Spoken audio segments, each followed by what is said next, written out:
this evening. As you can see, this is a very tragic day for us. It's a very stressful day, and please be patient, in that process that we're all going through.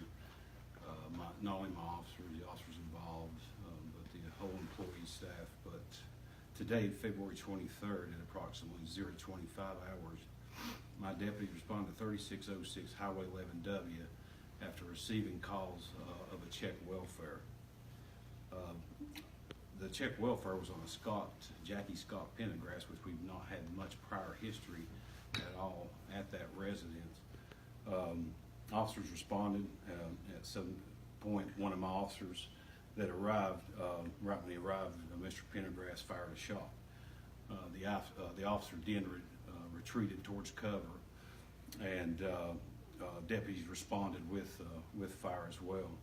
At some time during the gunfire exchange, Deputy Steve Hinkle was struck by gunfire, and Deputy Hinkle was transported to a local hospital where he is in serious condition. So we appreciate everybody's prayers in his condition. An overwhelming response of neighboring agencies arrived to assist us in our efforts from all over. We've had Carter County, Hawkins County, Kingsport City, THP, Tennessee Bureau of Investigation, FBI, and I hope I didn't leave anybody out. But numerous attempts were made to negotiate with Mr. Pendergrass, which were unsuccessful. After several hours, entry was made into the residence, and the suspect was found deceased. Deputy Hinkle is a very loved officer here. I've worked with him for many years. He's done a little every facet of the Sullivan County Sheriff's Office when it comes to corrections, patrol, school resource officer, process, courts. He started corrections in 1986. He was sent to the Law Enforcement Training Academy in 1987, and has spent 27 years with the protection of our community and safety of the citizens of Sullivan County. So, Deputy Hinkle's very respected. He's a father, grandfather, brother, and also a brother of our agency, and we love him dearly. And our continued prayers in his recovery at this time are every chance we get. But like I say, he is in serious condition, and that's all I have at this time about him. Like I say about the suspect, the deputies responded to his residence. No prior criminal history. The call volume at that house was 3. We had a couple of burglaries in 2011, and then a disturbance in 2013. So he wasn't well known to the criminal justice system.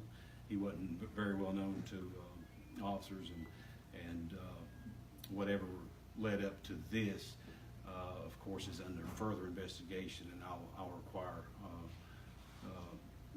patience with also the investigation, and I'll also refer any inquiries to that, any more questions to Tennessee Bureau of Investigation Public Information Officer Leslie Earhart. See any questions? Sheriff, was he the only officer that arrived at that time, or were there multiple officers that arrived? There were multiple officers. They were sort of pinned down at one point, but thankfully we did get Officer Hinkle out of any more harm's way, which takes a lot of efforts when somebody's actively shooting.